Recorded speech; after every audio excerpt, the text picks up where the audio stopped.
What is up, everybody? Welcome to Townsend 505. Welcome to the channel if you are new, or welcome back if you are a subscriber.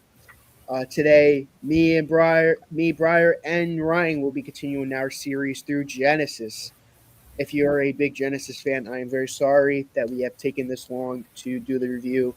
I blame mostly myself. I have been in college, and this semester has been a living hell. So I have been doing less videos on my channel. I was collaborating with a couple people, so I can't say I wasn't doing I haven't been doing anything as of lately, but I think this might be the first video in a while I've done a live stream with some people. So I'm very happy to say that I hope I could start uploading again frequently with my friend slash co-host. But having that all out of the way, how is everyone doing tonight? Doing good. Doing all right. Good, doing good. That is good to hear. And like I said, we'll be doing a Genesis review. And then there were three. Ironically, there's more than three. I know. What are the odds? I'm sure there's a story behind this title. Yes. Maybe. Well, speaking of story, speaking of history, Briar, bring me the background information. Man, it feels like it's been a while since I've heard that. I know. Anyway, but of course, Wind and Wuthering came out. That was the last album we did. And after that album, of course, they went on another tour, which also did really well. Of course, they needed an actual full-time drummer, because in Trick of the Tail, they had Bill Bruford for the most part.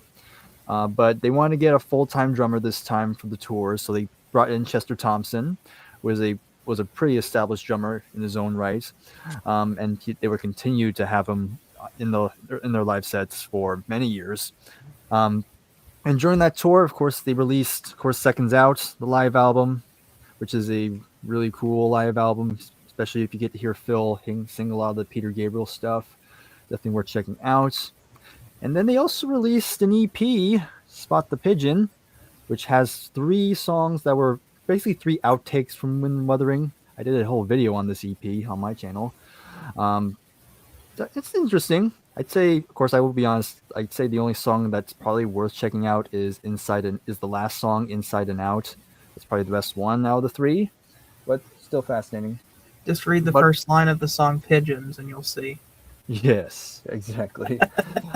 But this is also where drama, well, I wouldn't say drama, because I wouldn't say there's really that much drama in this band, but it's during this time Steve was really kind of feeling like he wasn't really contributing as much. He was bringing in ideas, but they were constantly getting rejected, and Steve was like, I think Steve was about ready. It was time for him to go on his own for real this time and go solo.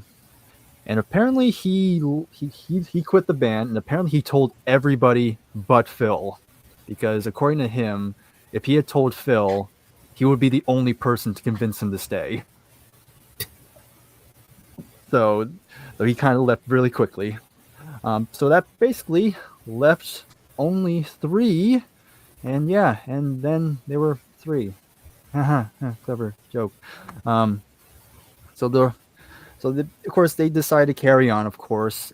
The only difference is that now Mike decided to step up, and he'll take care of pretty much all the guitar work moving forward in the studio. So they recorded fairly quickly. They wanted to keep it pretty concise, and so it's kind of, as we already know, this is where the band's starting to kind of change their sound a little bit. They're still keeping that proggy sound, but they're definitely not as bigger and bombastic as it once was. They wanted to pretty much go for something more minimal, nothing too dramatic, and that's pretty much what we got. And after they were done recording it, they found they actually kind of liked working as a trio. And came out in March 31st of 1978, and despite everything, it still got decent reviews. although it was definitely a bit more mixed than before, largely due to Steve's absence from a lot of from the album. But that didn't stop the album from going number 3 in the UK and number 14 in the US. So still not bad commercially. Of course, the reason why it did well commercially is because there's one song that would totally catapult the album, which we'll get to later. But that is pretty much all the background info. And just so I don't forget, because gotta keep continuity going, but in these Genesis videos, we talk album covers. So does anyone want to have any thoughts on this album cover? It's kind of dark. I do not like that album cover at all. I'm kind of a mark for sunsets, and I love me a good sunset, but I don't know. It looks like the guy is like lighting something on fire with the sun. I have a lot of questions. It sucks. Yeah. The album cover sucks. I mean, I read that even the guy who designed it said it wasn't very good. They're trying to tell some kind of story through light, and you can't really get that by looking at it. Like, even after you know what it is, you're like, I don't see it. And once you see it, it's too late. Calling the album And Then There Were Three, they should have just put a band picture of the 3 remaining members, and that'd have been a lot better. Yeah, I'm in agreement. This is definitely one of my least favorite Genesis album covers. Again, even with the meaning behind it, I mean, it says it's telling a story. I still don't know what the story actually is. But yeah, I don't think it's that good of a cover. But besides that, that's all I got for the background info. Awesome. Well, now that we got that out of the way, let me get to that part of the video where we give our brief thoughts on the album before we start reviewing it. What do you guys think about the album before we start reviewing it? Well, for me, again, speaking for myself, I have a complicated relationship with this album. I've always liked it, but it's never been an album I go for at all very often. I'd say I equivalent to, because not that long ago, as we're recording this, we had just recorded Sheer Heart Attack for my channel. And it's kind of similar idea. I like the album a lot, but if I, again, put it up against all the other Genesis albums that I love, this one doesn't quite hit the mark.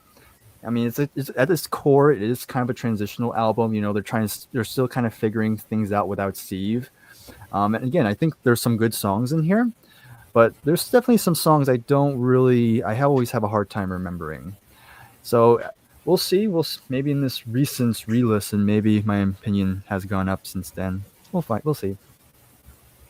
So I think this album is kind of a step down from the last. In fact, with the exception of From Genesis to Revelation, this is probably my least favorite Genesis album up to this point.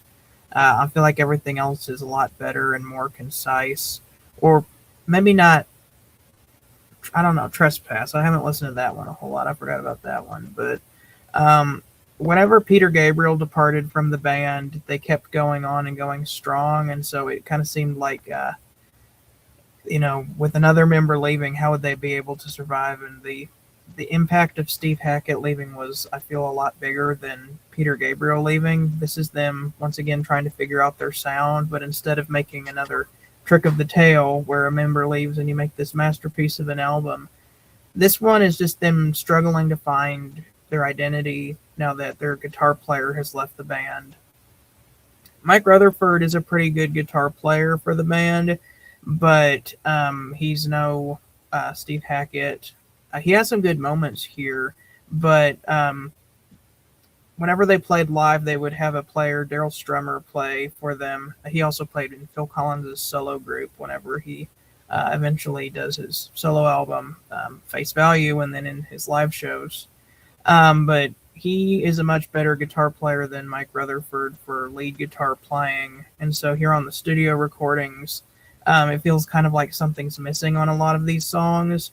With the absence of Steve Hackett, the band definitely needed to change their sound, because I don't think that they could have continued going in the direction that the majority of this album sounds like. But thankfully, they they had a song on this album that was very different than anything they had ever done before, and so they decided to roll with that sound. And I think that's kind of what helped them to get a second life and honestly achieve even bigger success, is taking a different direction. Not having Steve and not having Peter Gabriel anymore, doing more of the same wouldn't have been a very good idea. I'm mostly in agreement with Scott. I think this one is a bit of a step down. I was looking at the other albums we had covered, and I found at least two or three songs. I'm like, that was really good. Like that was just really amazing stuff. But with this one, there's some stuff that there's a couple songs on here that I would consider underrated, but the rest, I don't know. There was just, I guess what these two were alluding to is that there was just a bit of an identity crisis going on here where it's like, what are we going to be like in the 80s? Because this is the last 70s Genesis album, and they just didn't really have the time to figure it out. So this is not now bad album. I just feel like there was a lot to be desired, and I'll just leave it at that. I'll admit, I'm not as crazy about this album as I was when I reviewed this with Scott and Jacob. I definitely You said it might be your favorite Genesis album, period. Yeah, that has definitely changed. I mean, it's a good middle album for them. I still really enjoy it, but I won't lie. Going back to Genesis, there's going to be a lot less 10 out of 10s. I do feel like it was like recency bias type of thing with the Genesis, but it's a good album. It's a really good album, but if you're expecting me to review this like the one with me and Jacob and Scott on Scott's channel, you're gonna be a little disappointed. Anyways, getting that out of the way, let's start the review part of the album. We start with Down and Out. Okay, so this was credited to all three, though I think Phil wrote the lyrics to this one.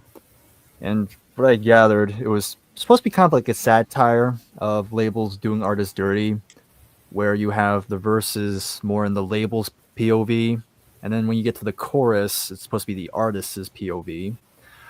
So just something I found out. So I think overall this is a pretty solid opening song. Again, you have the very surreal kind of keyboard intro, and then you have that main guitar melody coming in, which is a pretty nice melody. I think Mike does pretty good on that. And then finally the drums kick in, and it's a pretty odd drum pattern. Like, it's almost out of sync with almost everything, especially when Phil starts singing along with it. It just never sounds like it's always in sync, which I don't know if I hate it or not. It's interesting, but it is pretty weird when you first hear it. But that all said, I still think it's pretty interesting. Again, the keyboard work is still really nice, and I think the outro is kind of closes the song pretty good. My only gripe with the song is that I feel like, and again, this is for me, I get similar vibes to Dance in the Volcano, mainly because they both have a different drum pattern and they both open the album. It's one of those. It's just a weird comparison I always have. Like, if I were to compare those two songs, of course I would go with Dance in the Volcano first. I feel like Down and Out is trying to be something similar to that, but maybe not as strong. But it's still, I still think it's a pretty decent enough album opener, and kind of sets the tone in a sense. I actually really like this song. I think it's really cool. It's in a really weird time signature, so the beat's always off. But I think that Phil Collins does some very good drumming on this song. There's a lot of fills that he pulls on this song that's just like, whoa, that was really cool. As always, Tony Banks's keyboard playing is really great. He's one of my favorite keyboard players and always uses really cool synthesizer sounds. Not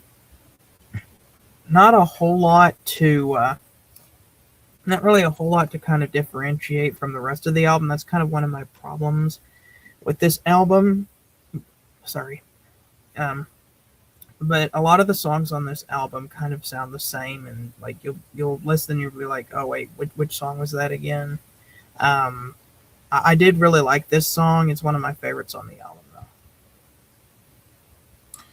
So I want to like just caveat and say that throughout this review, you all might hear me say that the piano saves this one, because I'll just like say a blanket, like the piano saves a lot of the songs here for me. I mean, Tony Banks, of course, does a great job as always, but here, and especially in a couple other songs, he makes them more tolerable for me. Not tolerable, that's not the right word, but he makes them better.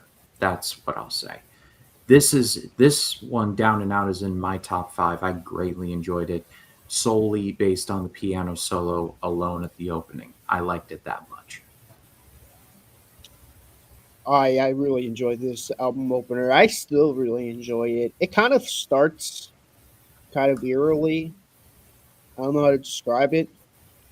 Um, and I think that's a really good album opener. I mean, it's not one of my favorite album openers from them. I mean, compared to like Lamb Lies on Broadway, um, being the opener name for Selling England by the Pound, but that's really good. Oh, Dancing with the Moonlight Knight. Yes, Watcher of the Skies. I think that's the name of the opener for Foxtrot. Like I said, it's been a while since I've heard a Genesis album, so if I butcher some of these names, don't kill me. Musical Box. Musical Box on, yep, on Nursery Crime. Um, Looking for Someone on what's it called? Trespasser. I was about to say the Knife album. Yeah, the Knife album. Yeah, it's such a good. I think this is a good album opener though. But yeah, I do prefer other album openers. But it just has that really good Genesis feel. I agree with Ryan. The piano on here is amazing. Elevates it. I'll agree with Ryan on this album. Like he said, it's not doesn't make it tolerable. It just elevates them to a different level. And no exception here is a great way to open up the album.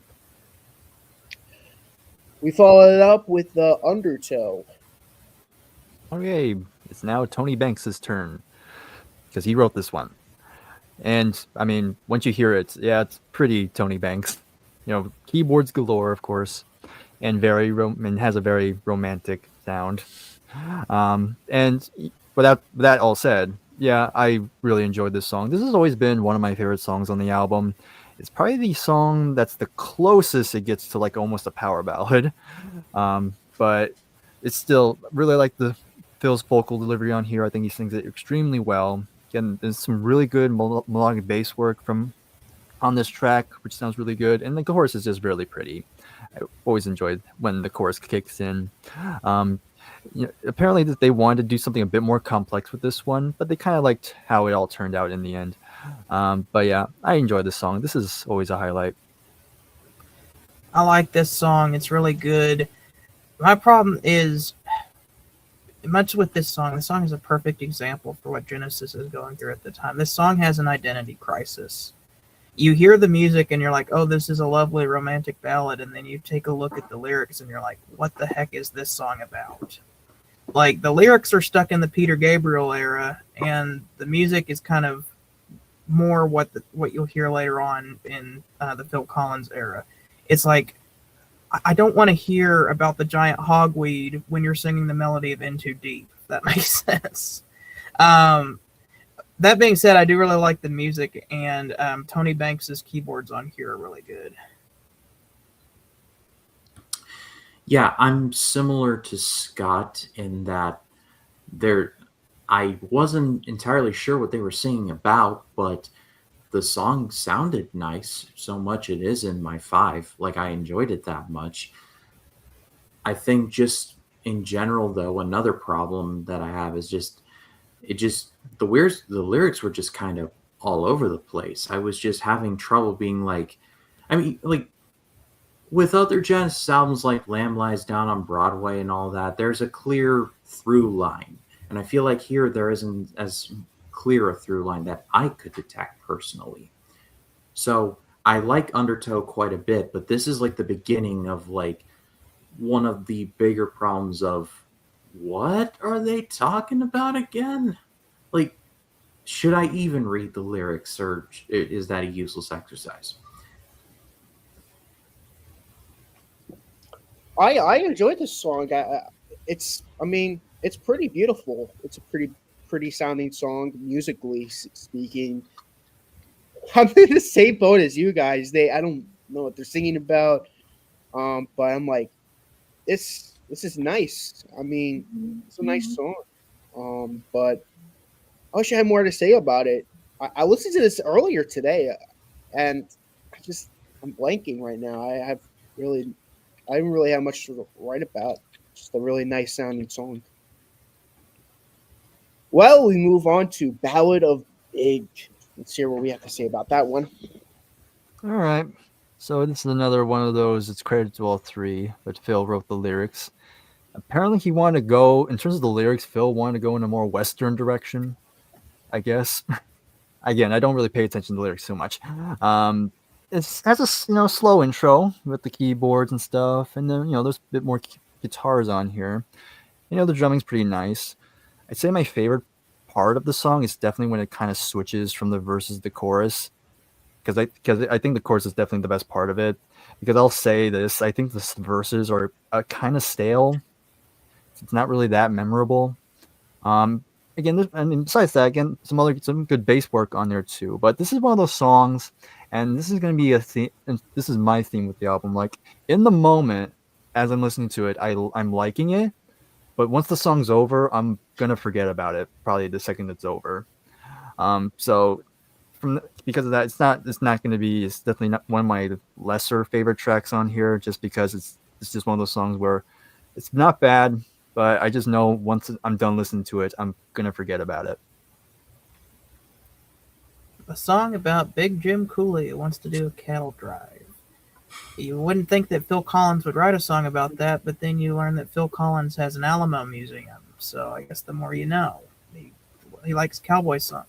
In fact, this isn't the last time that Genesis do a song about cowboys.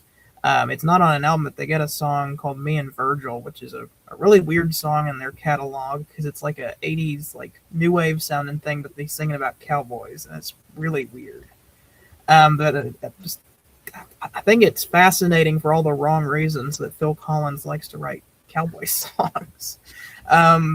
The music for this one is pretty good. The drumming on it is definitely the highlight. I mean, it's Phil Collins, but I find the song is kind of unmemorable. And other than the part where he's like, he called Big Jim yellow, and it's like something is like it.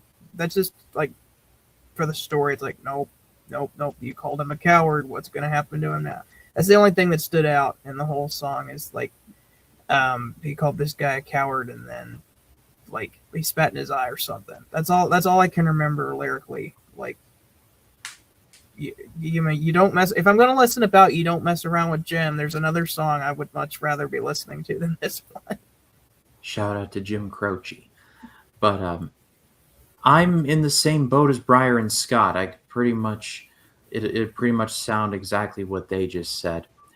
It sounds nice, but afterwards I'm like, and like I just feel like it just like one ear out the other. It sucks because I really liked this song when I was getting into this album. This was one of my favorite songs on the album. I go back to it. I'm like, oh yeah, this could be a song I'm really gonna look forward to listen to. I listen to it again. I'm like, dang, this song has fell off for me. What the heck? I don't like it nearly as much as I used to. It's good, but again, I don't really have much to talk about. There's not a lot for me to talk about. You guys kind of already summed it up well. So the songs you're like, yeah, this is pretty good. This is really good. And then after the song's over, you're like, how did that go again? Yeah, I don't know, man. It's not bad, but yeah, this album definitely has fallen off on me for sure. But we'll go to the next song, Snowbound. All right, now it's Mike Rutherford's turn in terms of writing, as he wrote the lyrics to this one. And we talked about very odd lyrics before. Yep, it's another one of those. We're basically talking about a snowman in this one. Yeah, this is another one of those cases where the lyrics and the music, yeah, they don't really gel that well if you're really paying attention. But again, I don't really pay attention to the lyrics that much often, so I'm just going to focus on the music side. And musically, I think it's pretty nice.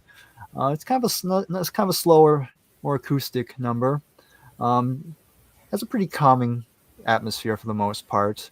And then the drums come in pretty at some point.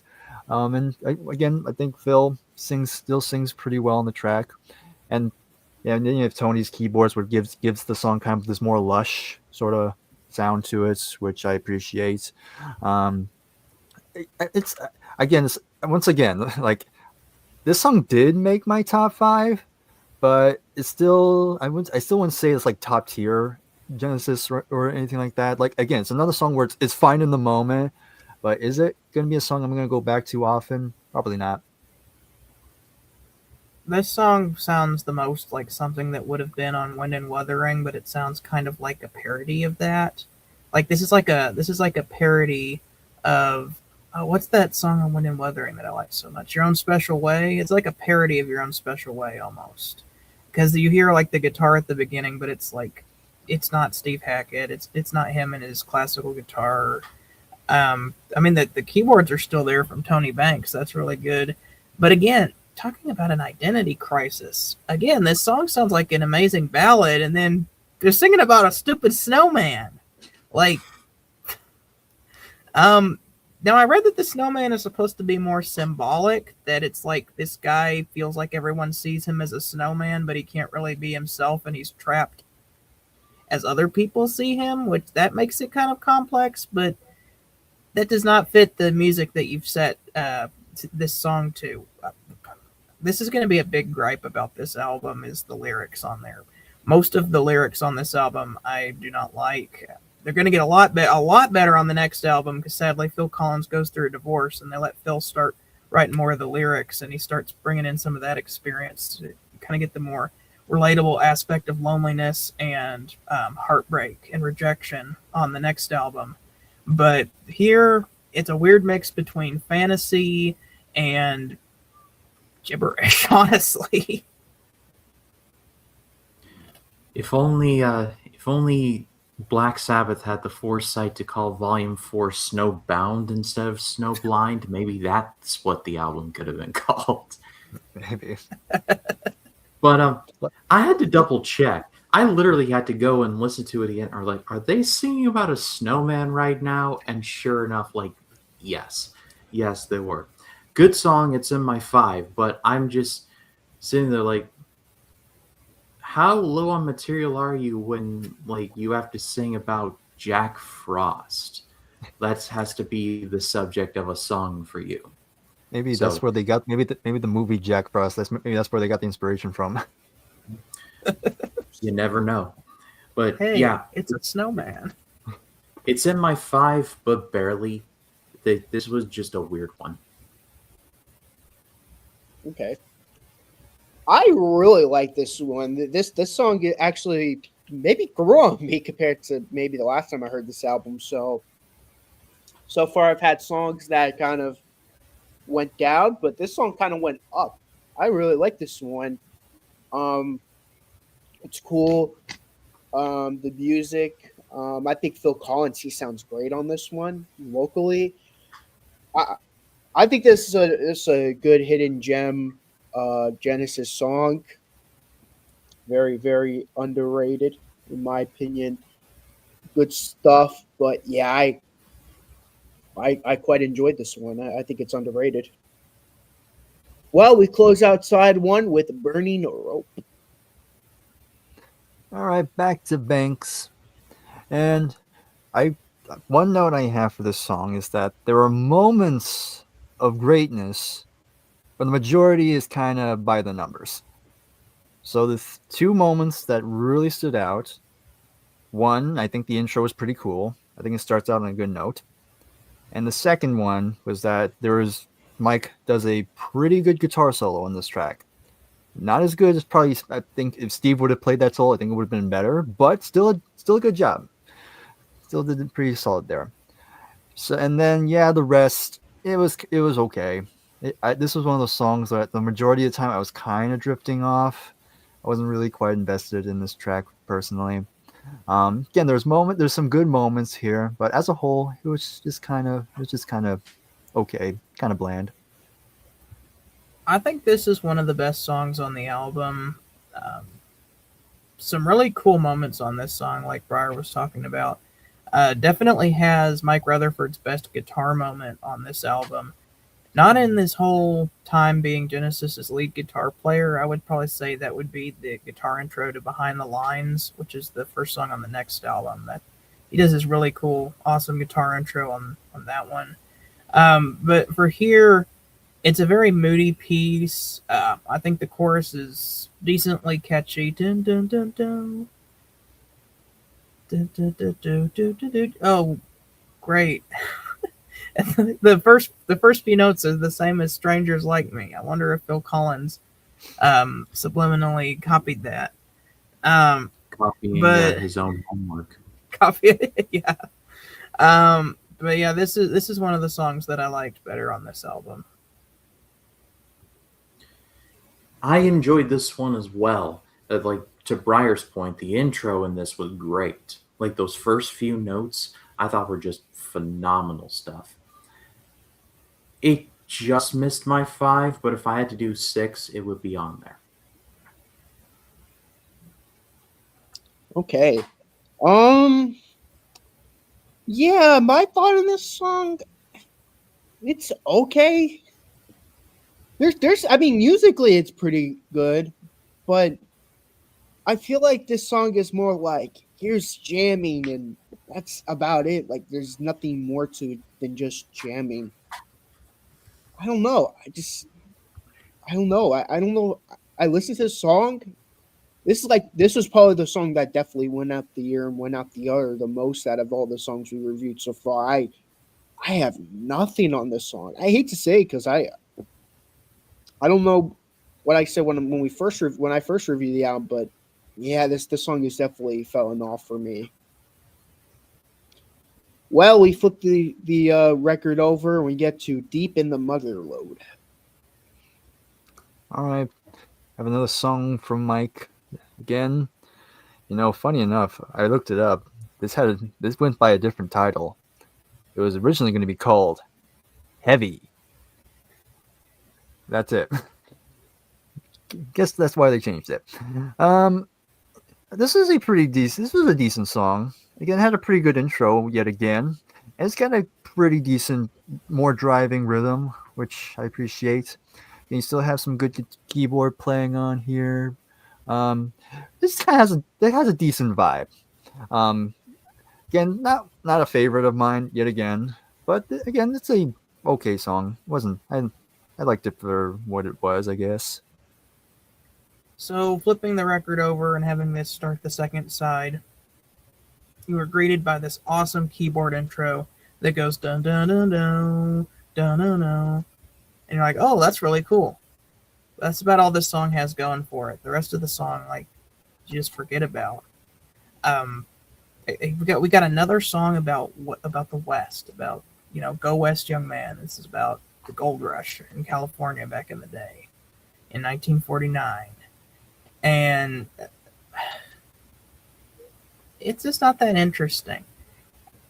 The more I'm listening to this album, and the more I'm listening to Wind and Wuthering, every time I hear Wind and Wuthering, I like it more. Every time I hear this album, I like it less.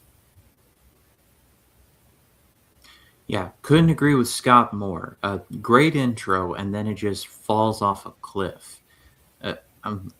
Like we've gone from the West to snowmen to back to the West. God forbid they discover what Hawaii is, then they're going to make a whole album about that. Yeah, my opinion on the song, I'm kind of in agreement. It's not terrible. Like, yeah, it's not a terrible song, but definitely the best parts of it is when it goes ba-na-na, ba-na-na, ba-na-na. After besides that, there's not really much noteworthy about the song. It's okay. It's decent, but yeah, I don't know. I have very little to say about these songs. I was,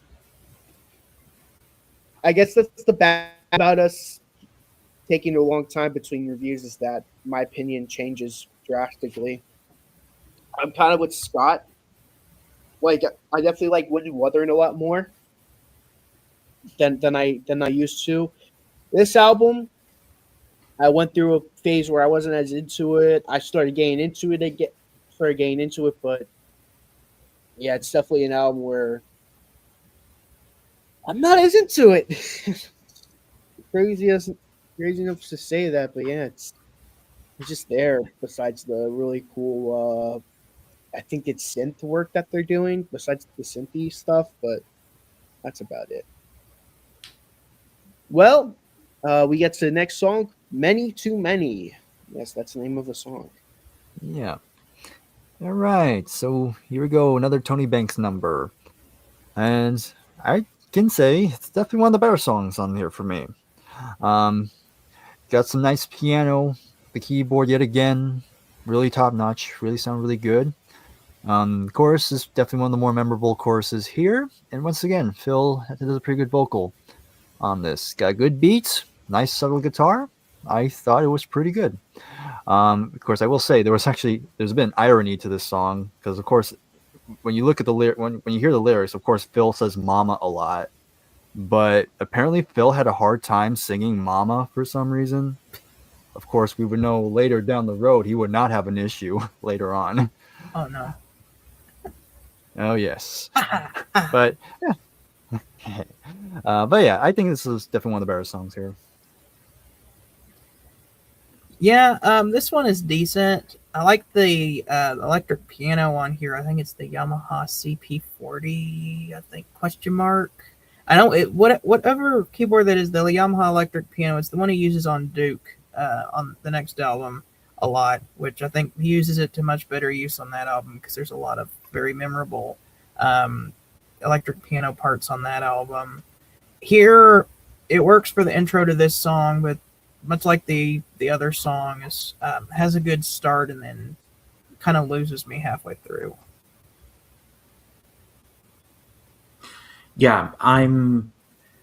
This is actually in my top five as well. Again, for the piano, because the opening piano strains are just gorgeous. Like the first 30-ish seconds is some of my favorite on the whole album. Period. For that alone, it's in my five. I'm with Scott in that it kind of just loses itself, but that start is just really great stuff. I'm actually going to disagree with it on this one. I think this song is really good throughout the entire song. It's a really good ballad. I like the little guitar thing at the end. I thought that was pretty cool. I think I feel like if they would have put a little bit more work into it, especially if they like this sounds like it would be like a really big hit if this was made in like the one of those like late 80s albums that they would release, like the Invisible Touch or whatever. But as of right now, I've always really enjoyed the song, and my opinion still stands on it. I think it's one of the best songs on the album. We move on to Scenes from a Night's Dream, not from an Italian restaurant, sadly. Yeah, not that one. Of course, that probably wouldn't have been a better scene. But that said, I do like this one. I think this is another one of the better songs here. At least one of the better upper beat ones. You think the drumming's pretty good. I like the guitar playing. I think Mike does some good guitar work on this track. And just switch up a lot more than some of the previous songs here. Good bass work yet again. This is one of those songs I forget about from time to time, but when it comes on, I'm like, okay, I can dig with it. I can vibe with this one. So yeah, another decent song here for me. This song has moments, especially with Phil's drumming. There was some section where Mike was doing this funky rhythm part when Phil's drumming that I was like, oh, that's really good, but it only lasted for just a minute. And I was like, oh man, I was kind of digging that. They should have built a song more around that. Again with the lyrics, apparently it was based on a comic strip that Phil Collins used to read called Little Nemo about this kid who had these weird dreams, but like, I don't know if I want to hear a song about that. You know, it's like there's a whole verse where it's like Little Nemo ate some bad food and then he started seeing mushrooms, and I'm like, these are the same people who wrote the lyrics to the stuff on Trick of the Tail. Like the lyrics to that album was so much better. The lyrics to that are like these like modern day fairy tales. What we're hearing here is this kid who's tripping on his stomach issues. I can't take it seriously, especially that his name is Nemo. There's like he goes like, oh, Nemo. I'm like, this is the stupidest song. What's even worse? He's looking for his dad named Marlon. What's worse? I feel bad about saying that because this was Jacob Martin's favorite song on the album, and I mean it's good that you like this song, but the song is kind of tacky for me. Yeah, I agree with Scott. And Briar, let me ask, were they in like a contract year? Was this like the last album they had before like a contract expired? I'm legit curious. I don't think so. I'm not sure actually. I Because the didn't material they mention anything. get certainly seems like they're fresh out of ideas, and is like, we need to do another one because we're owed, or they're owed.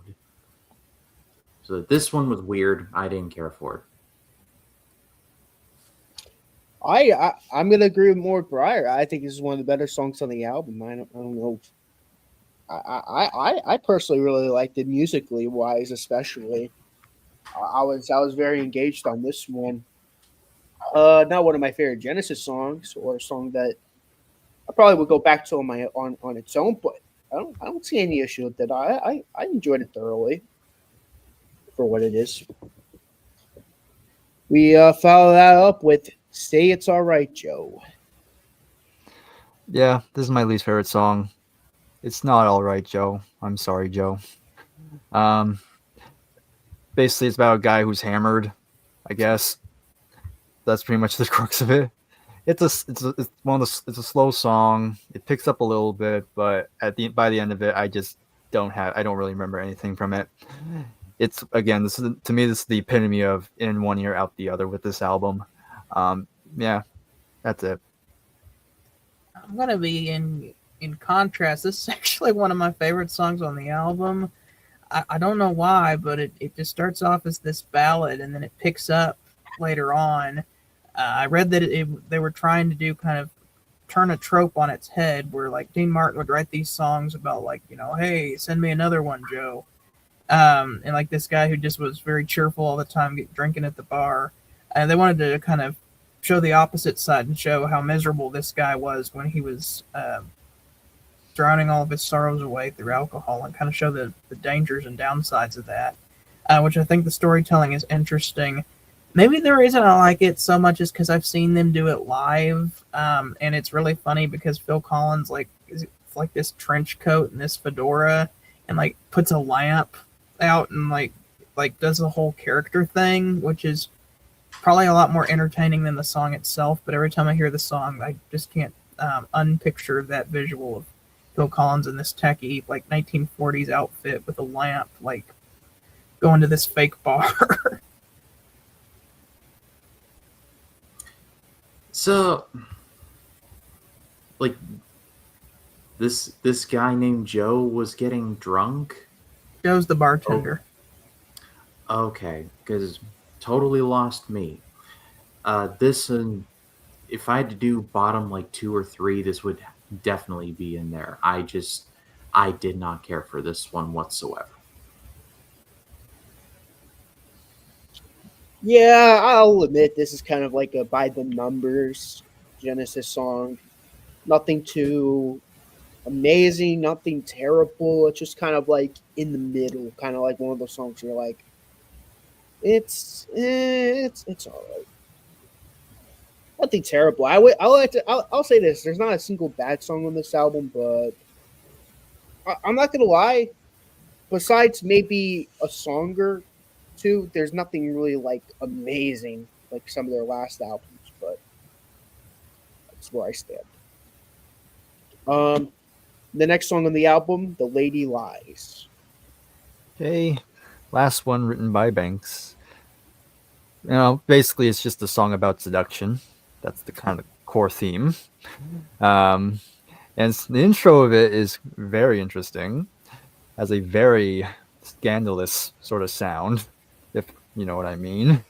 Which I don't know, kind of dig that. I was kind of like, oh my god, I didn't think they would go that far.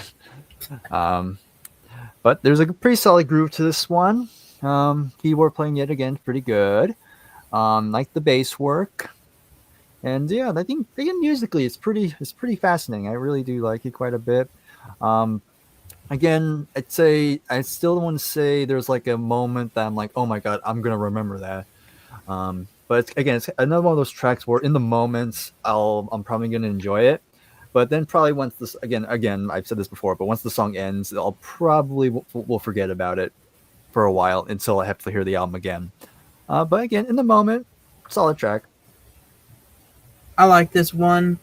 The intro is very cool. The storytelling on this song is kind of weird though, because it's about like this hero that saves this lady from a monster. Because this lady says she's in trouble, and then he says, "I'll save you from the monster," and then it turns out, surprise, she's the monster, and like she takes him back to her house, and he thinks he's gonna, wink wink, but she eats him.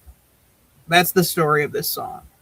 Yeah, weird, kind of a weird story, musically, but kind of interesting.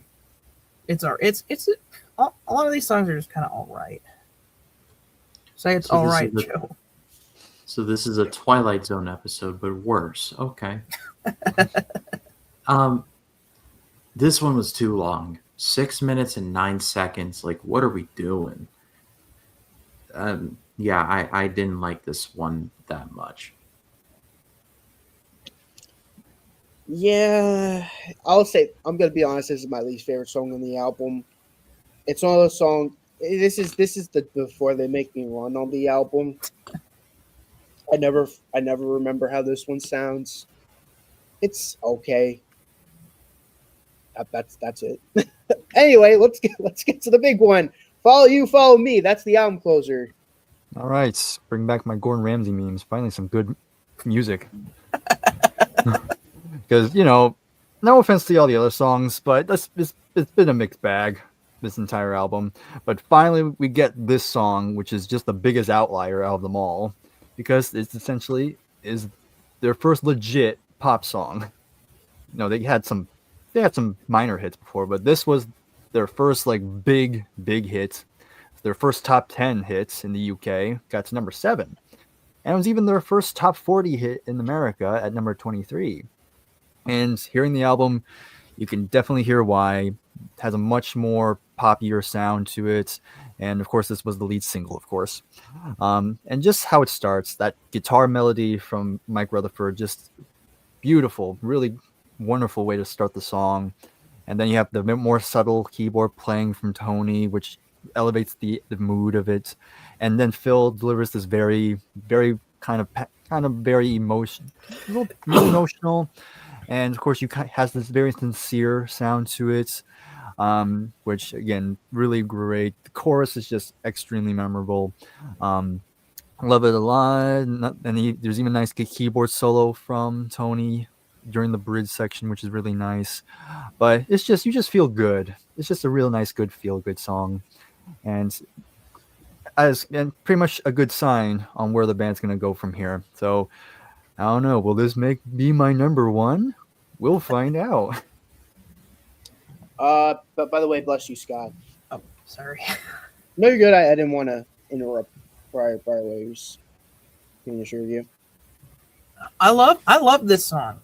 This is probably the first time I can genuinely say that I love a song on this album. You don't know why? Because it sounds nothing like the rest of the album.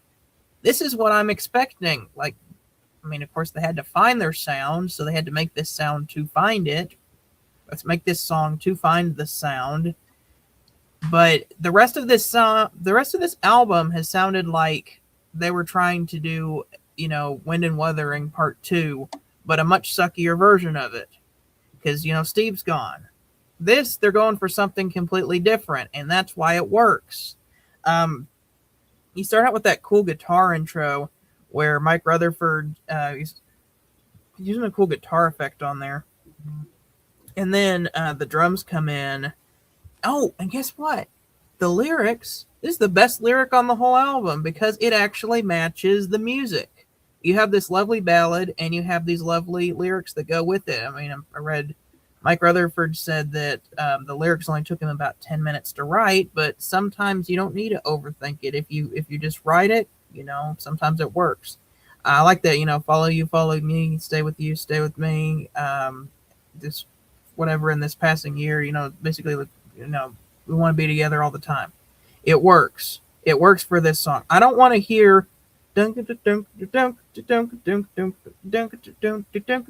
then proceed to hear the story about a snowman or about this weird Greek mythology thing. Like these guys are moving more away from more ethereal topics in their music, and shorter, more concise songs as well, but more towards I want to say human topics in their music. Like their music is becoming less mythological and is becoming more human. And I think that shows growth as an artist. I do not think this is quote unquote selling out at all. I think it's just them taking a different direction and exploring a different side of their inspirations as well. I know Phil Collins was big into R&B and pop music. Of course, Phil Collins also said he didn't think there was enough jazz influence on this album, but the reason he claims that he didn't do as much jazz on this album is because his wife wouldn't let him play his drums in his apartment. But I love this song. I love the keyboard solo that Tony Banks does in the middle. It's amazing. Yeah, this is easy top 5, really great stuff. And yeah, I can definitely see why this is the one that got the most attention out of all the songs on the album, because this one is the equivalent of the diamond in the rough right here. And they would pretty much carry this this sound forward. Okay. My thoughts on the song. Yeah. It's the best song on the album. It's funny, when I first heard this album, it was my favorite on the album. Then my favorite was Ballad of Big. Now it's this song again. I mean, it's the one song I could go back to after so long and still really enjoy. It's really good. It has everything that I like about 80s Phil Collins Genesis. It's really good. But okay, guys, what's your top 5 on the album? All right, number 5 for me, I'm gonna go with Snowbound. Number 4, Undertow. 3, Scenes from a Night's Dream. 2, Many Too Many. And number 1, yeah, Big Shock, Follow You, Follow Me. I made a top 5. I don't even know if I want to follow this order. Number 5, it was Nick's least favorite. I'm still going to go with The Lady Lies, just because I think that musically it's a very interesting song. A little too long, though. Number 4, I have Say It's All Right, Joe. Number 3, Burning Rope. Number 2, Down and Out. I know I said it wasn't extremely interesting, but the drumming on that is just too good. And number 1, I mean, obviously Snowbound. No, it's Follow You, Follow Me. It's the only song that I keep going back to on this album. Here's the big thing with this album. if I'm going to reach for a proggier Genesis album, this is not the one that I'm going to go to.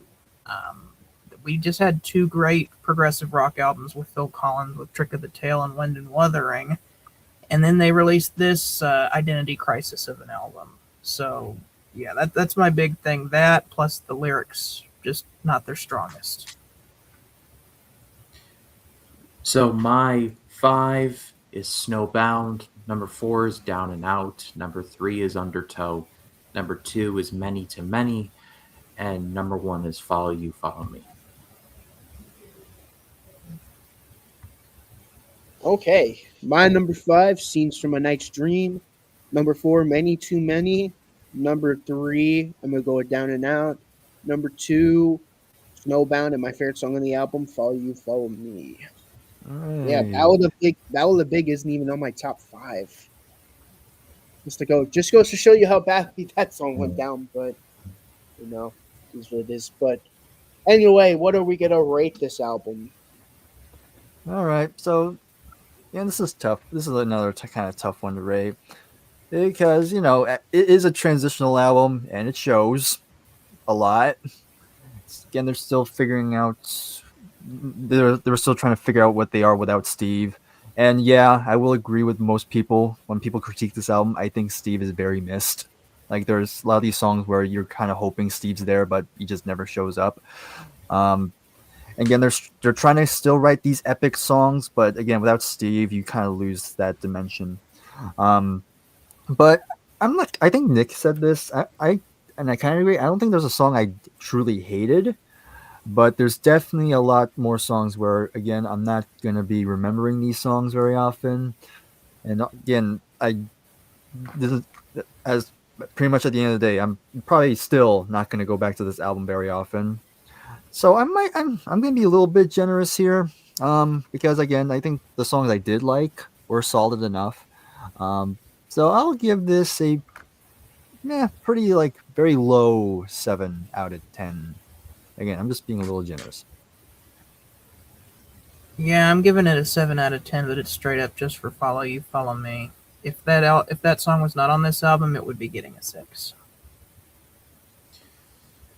I'm gonna go 6. There are good songs on here. Follow You, Follow Me is very good. Many to Many, I think, is a bit underrated, like I mentioned at the top. But this just felt like a whole bunch of nothing, really, and I really just can't wait to get to Duke because I've heard good things. I'm gonna go a little above you guys. I'm gonna go 7.5 out of 10 because musically, this album is really epic musically. But my biggest problem is that, again, it's kind of like by the numbers. But Follow You, Follow Me alone definitely gives it the 0.5 extra. If that makes any sense, but yeah, I think that somewhat pushes it above it. Okay, I did the average, and it is technically a 6.875 out of 10 average wise, but I'll round it up to a 7. So this album averaged a 7 out of 10. I think that pretty much sums it up well. Not bad, but not amazing either. But you guys have any final thoughts before I close it out? Like I said, I can't wait to Duke. Please don't give up on Genesis yet. Duke is actually one of their best albums. It's actually my second favorite Genesis album behind Trick of the Tail. I've never given up on them. I've got Invisible Touch, Throwing It All Away, No Son of Mine on my regular playlist, so I'm not giving up. Oh, that's all coming up. It's I'm well aware. I'm just saying that I'm not throwing in the towel, not yet by a long shot. the next one. I know, Misunderstanding. You probably heard that one before. Oh yeah, that's a good one too. That's on the next one. I don't know if you heard Turn It On Again. Turn It On Again is in my top 5 Genesis songs. It's been a while. I'll need to hear it again. No, it's a great record. Okay. How about you, Barry? You have any final thoughts? Not ton. All I'll say is that I can't wait to go to the next album and turn it on again. No misunderstanding there. Well, my final thoughts. This was it was an album, and I'm excited to move on to the next one. But thank you guys so much for watching this video, and I'll see you guys next time. So long.